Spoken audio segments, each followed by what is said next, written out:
Mari kita langsung masuk ke pembahasan setelah bab pertempuran perang Shinobi keempat, karena ada banyak konten menarik yang perlu kita bahas. Hari ini kita akan membahas bab 11, Naruto Shippuden, Perang Dunia Shinobi keempat. Klimaks yang mencakup episode anime 322 hingga 339 yang sesuai dengan bab manga 560 hingga 590. Tanpa basa-basi lagi, mari kita mulai. Episode 322. Kabuto mengambil kendali atasmu dan memberitahu Madara bahwa dia telah membuat tubuhnya lebih kuat daripada masa puncaknya. Madara menguji kemampuan puncaknya terhadap aliansi shinobi. Dia menghancurkan sebagian besar pasukan hanya dengan taijutsu, namun tidak satu pun Jounin elit yang bisa menyentuh legenda tersebut. Satu-satunya pengecualian adalah Temari yang berhasil menggunakan Wind Release untuk menjatuhkan Madara. Kerusakannya sangat minim, mungkin hanya mengurangi 1 HP. Pemimpin klan Uchiha kemudian melepaskan Katon, Goka Mekyaku untuk membakar musuh, tetapi aliansi berhasil menghentikan serangan tersebut dengan Suiton, Suijin Heki dari banyak pengguna Water Release. Madara melanjutkan serangannya dengan Katon, Goenka, tetapi akhirnya Pasir Gaara berhasil menghalangi serangannya. Trio dari aliansi berhasil melakukan serangan kombinasi untuk membuka jalan bagi Uchiha Dama Rasengan Naruto, tetapi serangan tersebut terlindungi oleh Susanoo. Naruto memasuki mode Sage dan dengan bantuan Gaara, ia berhasil melemparkan Rasen Shuriken ke arah Madara, tetapi serangan tersebut terserap oleh Rinnegan. Hal ini mengkonfirmasi teori Kabuto bahwa Sharingan dapat berevolusi menjadi Rinnegan yang telah dilakukan Madara menjelang kematiannya. Menggunakan kekuatan Rinnegan, Madara menyuruh jatuhkan meteorit melalui tengah Shinsei untuk menghancurkan lawan. Dengan mengeluarkan seluruh kekuatannya, Onoki berhasil menghentikan serangan tersebut, tetapi kemudian menghadapi meteorit raksasa lainnya. Meteorit ini menghancurkan pasukan aliansi. Pemimpin klan Uchiha kemudian mencoba menyumon ekor 9, tetapi tidak berhasil karena Kyuubi masih terkurung di dalam tubuh Naruto. Setelah itu, ia menggunakan sel Hashirama yang ada di dalam tubuhnya untuk menggunakan Wood Release Mokuton Hijutsu, Jukai Katan, yang menciptakan kepanikan dan kekaguman di kalangan aliansi. Episode 323. Untuk melawan Jutsu Kayu yang luar biasa kuat dari Madara, Kyuubi memutuskan untuk meminjamkan Chakra kepada Naruto karena dia tidak ingin lagi berada di bawah kendali Sharingan. Sementara Onoki bersama dengan aliansi shinobi sedang bertempur melawan Tsuchikage kedua. Baik A maupun Tsunade memutuskan untuk bergabung dalam pertempuran melalui teleportasi menggunakan teknik Heavenly Transfer dari Mabui. Namun, kedua Kage tersebut mengalami cedera parah karena teknik teleportasi ini dapat merobek tubuh makhluk hidup selama proses berlangsung. Raikage ketiga berhasil menahan kerusakan karena fisiknya yang berbeda dan kuat, sementara Hokage kelima menggunakan Infuin Kai untuk menyembuhkan seluruh kerusakan. Pada saat yang sama, Shikaku memberi instruksi kepada trio Konoha untuk menggunakan Hiraijin no Jutsu untuk mengangkut Mizukage kelima ke medan perang. Sekarang semua 5 Kage dari negara besar telah tiba di perang Shinobi keempat. Tsunade segera menyembuhkan Gaara dan Onoki, sementara A dan Mei menangani Madara. Di tempat lain, Dodai bersama dengan Jounin elit dari regu pengawal Hokage bertempur melawan Mu. Menggunakan Susanoo, anggota Akatsuki melepaskan Yasaka Magatama, tetapi serangan tersebut terlindungi oleh pertahanan Gaara dan Onoki. 5 Kage memutuskan untuk menyelaraskan serangkaian ninjutsu dalam pertempuran. Mei memulai dengan Kirigakure nomor jutsu untuk menghalangi pandangan, diikuti oleh serangan cepat A setelah berat badannya dikurangi secara drastis oleh Tsuchikage ketiga. Kabuto mengendalikan Mu untuk menghalangi serangan tersebut, tetapi tidak ada gunanya. Onoki segera melanjutkan dengan peningkatan berat badan, menyebabkan A menghancurkan penghalang Susanoo dan mengirim Madara terbang menjauh. Naruto kemudian mendapat instruksi untuk mencari orang bertopeng dan mengalahkannya. Episode 324. Setelah bentrokan antara Naruto dan Tobi, pemimpin Akatsuki mengirim pasukan Jinchuriki miliknya melawan keduanya. Naruto mengenali pengguna ekor 6 Utakata dan berkomunikasi dengan sesama Jinchuriki melalui alam bawah sadar. Ternyata pengguna gelembung itu ditangkap oleh Akatsuki setelah dia meninggalkan desa Tsuchigumo. Percakapan tersebut terputus karena pertempuran antara Jinchuriki dimulai. Naruto dan Killer Bee berhasil menghindari serangan dan bertahan. Pahlawan Konoha kemudian menanyakan identitas sebenarnya dari Tobi. Pria bertopeng itu hanya menjawab bahwa dia tidak peduli dengan nama aslinya. Sebaliknya, dia berada di sana untuk melaksanakan rencana Infinite Tsukuyomi. Kemudian Tobi mencoba menggunakan Talk nomor Jutsu dan menyatakan bahwa dunia penuh dengan penderitaan dan kekejaman, dan mereka juga seharusnya mengalaminya karena menjadi Jinchuriki. Naruto membantahnya dengan Talk nomor Jutsunya sendiri dengan menyatakan bahwa dia tidak merasa tidak bahagia memiliki hewan berkaki banyak di dalam dirinya. Kedua pihak kemudian mulai bertempur. Episode 325. Perang Jinchuriki dimulai saat B menyerang ke depan menuju Fu, tetapi dia berhasil menghindar karena penglihatan bersama melalui Rinnegan. Kemudian Roshi menggunakan Yoton Chakura M, Do untuk menyerang Naruto, sementara Yugito melepaskan Nezumi Kedama ke arah Killer Bee. Kedua shinobi aliansi berhasil menghindari serangan dan menyadari bahwa mereka dikoordinasikan dan memiliki penglihatan bersama melalui Rinnegan. Duo tersebut kemudian melihat penerima hitam yang terletak di dada Yugito. Genin berkumis itu mencoba menghancurkannya, tetapi diganggu oleh Han. Shinobi Kumo kemudian mengaktifkan Bija Hachimaki untuk menjatuhkan musuh dan menghancurkan hutan di sekitarnya. Memanfaatkan kesempatan ini, B mencoba menyegel mereka dengan jutsu tinta, tetapi Tobi memberi instruksi kepada pasukannya untuk memasuki bentuk versi dua hewan berkaki banyak dan berhasil bebas. Serangan kombinasi dari Fu dan Yugito membuat Naruto dalam kondisi sangat sulit, sehingga Yagura dapat membatasi gerakan Genin berkumis itu.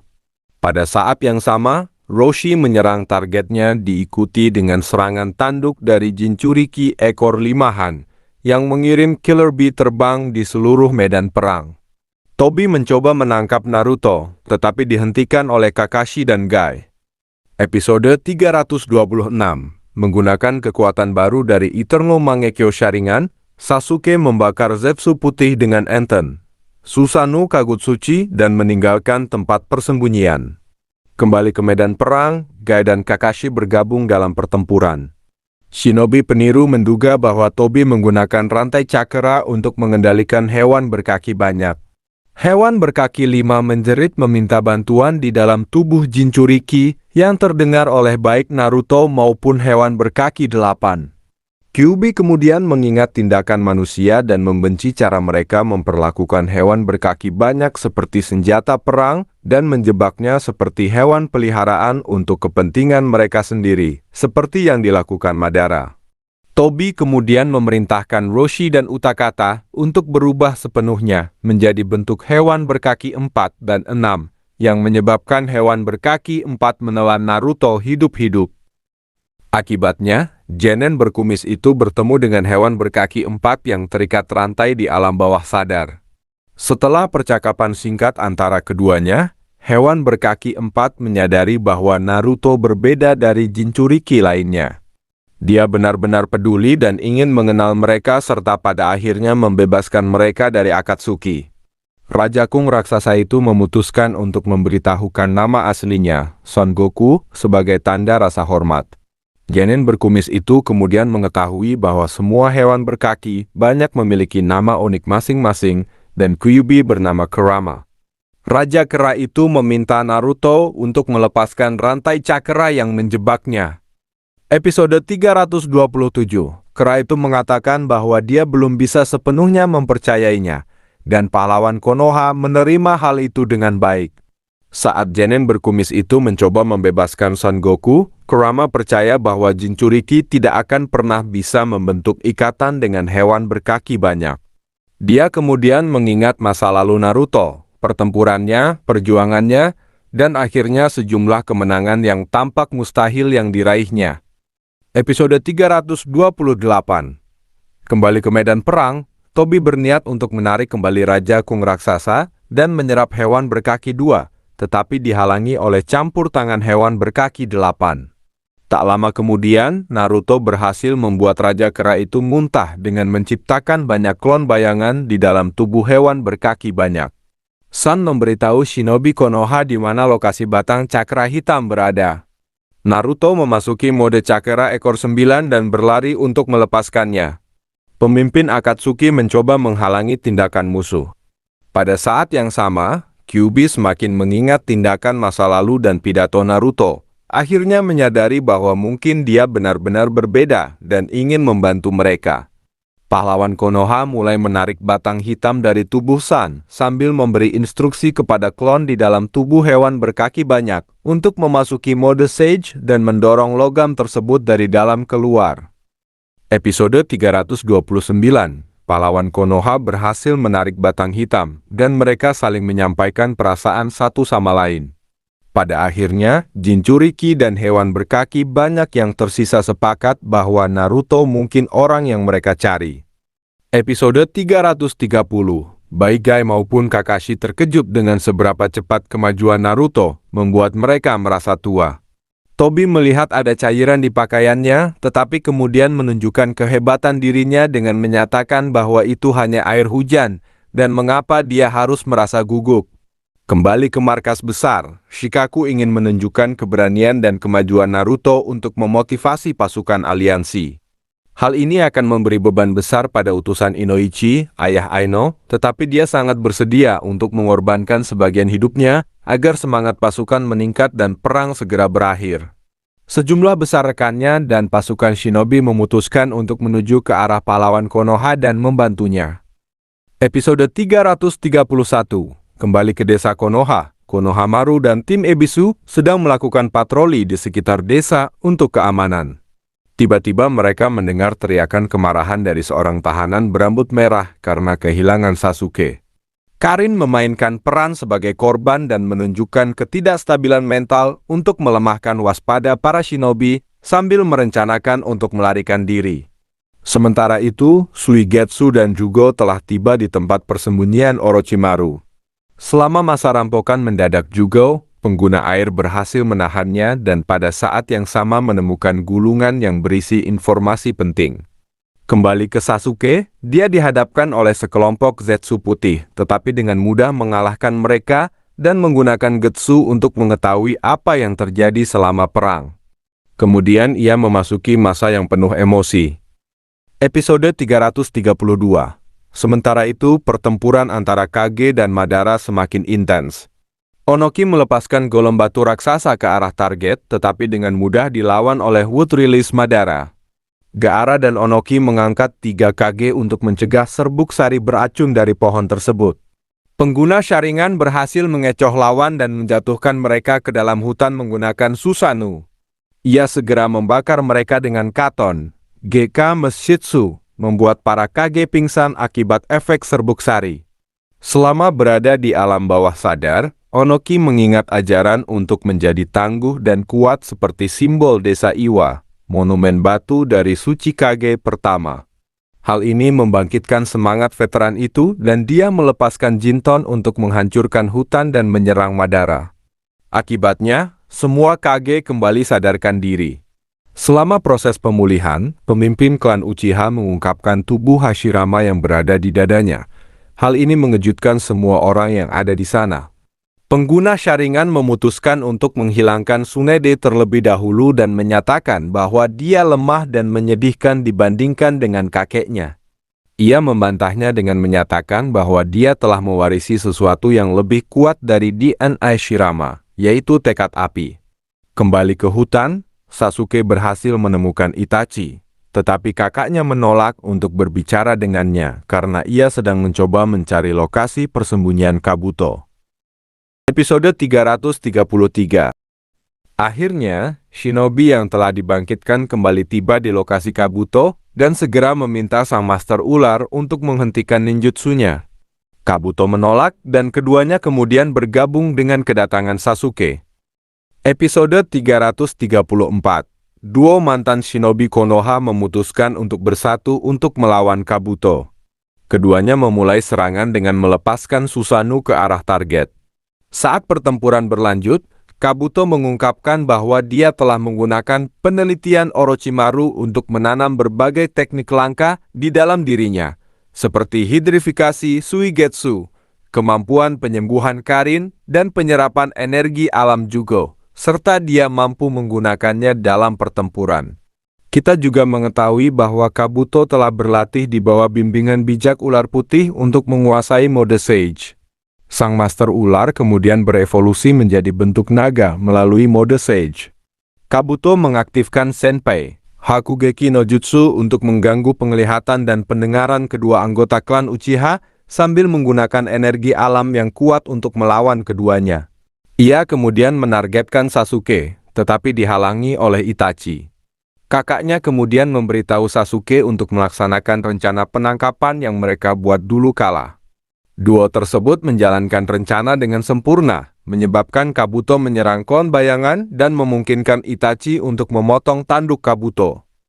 Episode 335, Shinobi medis yang licik itu mencoba memanipulasi Sasuke dengan mengatakan bahwa mereka memiliki tujuan yang sama untuk menghancurkan Desa Daun, tetapi ia gagal total. Karena Sasuke sangat menghargai kakaknya. Dia tidak peduli dengan Konoha selama berada di depan Itachi. Ia kemudian mencoba keberuntungannya dengan Itachi, tetapi pria itu tidak tertarik dan langsung menghentikan pembicaraan tersebut. Kakaknya kemudian menyebutkan ninjutsu yang dapat menentukan takdir Izanami kepada Sasuke dan bagaimana dia berencana menggunakannya untuk mengakhiri pertempuran. Kabuto meluncurkan serangan kejutan dengan Senpa, Muki Tensei, membengkokkan struktur gua untuk menyerang pasangan tersebut. Pertempuran semakin memanas. Serangan Kabuto ke arah Itachi diganggu oleh nyala api hitam dari Sasuke. Sang Master Ular merasa sangat kuat dan mengklaim bahwa dia lebih dekat dengan bijak dari 6 jalur daripada shinobi manapun yang masih hidup. Kilas balik masa lalu Kabuto terungkap. Dia adalah seorang yatim piatu dan diasuh oleh biarawati Nono di panti asuhan Konoha. Episode 336. Kisah masa lalu terus terungkap. Suatu hari, panti asuhan tersebut sedang merawat beberapa shinobi Konoha yang terluka, dan disitulah Kabuto bertemu dengan Orochimaru yang masih muda. Sang Master Ular melihat bakat pada Kabuto yang masih muda dan menawarkan dia sebuah peran, tetapi shinobi medis itu menolaknya. Pada malam harinya, Danzo bersama dengan Orochimaru memaksa Nono, mantan anggota Anbu, untuk menjadi mata-mata untuk mengumpulkan informasi di Iwagakure. Tak lama kemudian, Kabuto juga direkrut untuk menyusup ke 5 negara besar. Banyak waktu telah berlalu saat Kabuto berhasil menyelesaikan berbagai misi sulit, berharap dapat bertemu kembali dengan Nono. Suatu hari, shinobi medis tersebut bertemu dengan seorang shinobi wanita yang terluka parah dan mengira dia adalah penyelamat hidupnya. Keputusasaan segera melanda Kabuto saat melihat Nono meninggal di depannya, dan yang terburuk adalah dia telah kehilangan ingatan tentang dirinya. Ini adalah rencana dari Anburut untuk membuang shinobi. Hal ini membuat Kabuto marah dan jatuh ke dalam depresi parah. Kemudian, Orochimaru memberitahu Kabuto tentang kebenaran, dan dia menjadi mata-mata pribadinya karena mengagumi penelitian medis dan kekuatan sang seinen. Setelah kematian Orochimaru, Kabuto melanjutkan penelitian tersebut dan mulai menyuntikkan darah mantan gurunya ke dalam dirinya sendiri. Ingin menjadi lebih seperti gurunya dan menemukan diri yang sebenarnya. Episode 337. Kembali ke medan perang, Kabuto mulai menyerang duo Uchiha dengan berbagai serangan khas dari subjek penelitian Orochimaru, seperti kelima anggota suara. Genjutsu unik Taiyuyu mulai membuat Itachi dan Sasuke kesusahan. Ia kemudian berubah menjadi ular raksasa dan menyerang kedua bersaudara tersebut. Setelah sedikit berjuang, duo Konoha berhasil melarikan diri, tetapi memanfaatkan kesempatan ini, Kabuto menyerang Itachi secara tiba-tiba dan membelahnya menjadi 2 bagian, menyatakan bahwa seorang jenius seperti dia tidak akan pernah mengerti orang biasa seperti dirinya. Saat tubuh Itachi terbentuk kembali dan Sasuke melepaskan Katon Goukakyu no Jutsu ke arah musuh, serangan tersebut dinetralkan oleh Suiton Daibakufu no Jutsu dari Kabuto. Sang Master Ular kemudian menusuk Itachi dengan pedang Sasuke, menciptakan tampilan yang sama seperti yang terjadi beberapa saat yang lalu. Urutan kejadian mulai berulang dan Kabuto menyadari adanya rasa deja vu. Tak lama kemudian, kita mengetahui bahwa Kabuto telah terperangkap dalam teknik syaringan rahasia Itachi, Izanami lingkaran tanpa akhir. Episode 338, Sasuke menanyakan kepada kakaknya tentang ninjutsu terlarang ini. Itachi mengungkapkan bahwa Izanami diciptakan untuk menentang teknik yang tidak adil, yaitu Izanagi. Dahulu kala, sejumlah shinobi Uchiha mencoba menyalahgunakan kemampuan Izanagi untuk mengubah masa depan demi keuntungan pengguna dan menyebabkan banyak perang saudara. Pada akhirnya, seorang shinobi wanita Uchiha menggunakan Izanami untuk menjebak anggota Uchiha lain yang mengaktifkan Izanagi dan membawanya ke dalam lingkaran tanpa akhir, hingga dia belajar menerima takdirnya dan tidak menggunakan Izanagi lagi. Sasuke kemudian menanyakan kepada kakaknya mengapa dia memberi kesempatan kepada Kabuto untuk memecahkan ninjutsu ini. Itachi menjawab bahwa dia ingin memberi kesempatan kepada Kabuto untuk menerima takdirnya. Hal ini semakin mengkonfirmasi pandangan Sasuke bahwa Itachi adalah seorang shinobi yang sempurna. Episode 339. Kembali ke medan perang, 5 Kage sudah kelelahan dan 5 klon bayangan kayu mulai menguasai mereka. Onoki memotivasi rekannya dengan menyatakan bahwa ini adalah pertempuran yang tidak boleh mereka kalahkan. Hal ini membuat Madara menyadari siapa yang menjadi tulang punggung dan memotivasi pasukan tersebut. Oleh karena itu, pemimpin klan Uchiha memasuki bentuk Susanoo akhir dan menggunakan pedang cakra raksasa untuk menyayat musuh. Kembali ke gua, Itachi memberi instruksi kepada Kabuto untuk menghentikan Ido Tensai. Pada saat yang sama, Sasuke mengungkapkan rencananya untuk menghancurkan desa daun yang membuat kakaknya menderita. Cahaya menyinari seluruh medan perang dari shinobi yang telah dibangkitkan kembali, menandakan bahwa akhir sudah dekat. Itachi mendekati adiknya dan menggunakan syaringan untuk menunjukkan segala sesuatu, termasuk kehancuran klan Uchiha. Dalam saat-saat terakhirnya, Itachi menyampaikan kata-katanya yang terakhir, mengatakan bahwa dia akan mencintai Sasuke apapun yang terjadi atau apapun yang dia lakukan mulai sekarang. Kesimpulan, dan kita telah selesai. 3 pertempuran besar terjadi dalam bab ini. Kage melawan Madara yang sangat mengagumkan, Naruto dan Killer Bee melawan Obito, serta pasukan Jinchuriki yang sangat keren, dan duo Uchiha melawan Kabuto. Momen favorit pribadi saya mungkin adalah akhir cerita Itachi dan pidato terakhirnya yang sangat menyentuh. Ikatan yang terbentuk antara Kurama dan Naruto juga sangat menyenangkan. Karakter terbaik dalam bab ini sejauh ini mungkin adalah Madara. Dia benar-benar menguasai 5 Kage dengan berbagai kehebatan, mulai dari 2 meteorit, kemudian 25 klon bayangan dengan Susanoo. Dan akhirnya bentuk Susanoo lengkap sungguh luar biasa. Sangat tidak adil, dan dia benar-benar terlalu kuat, dan saya sangat menyukainya. Dia benar-benar hidup sesuai dengan namanya. Dengan demikian, para pecinta anime tetaplah aman dan diberkati. Saya pamit dulu, sampai jumpa.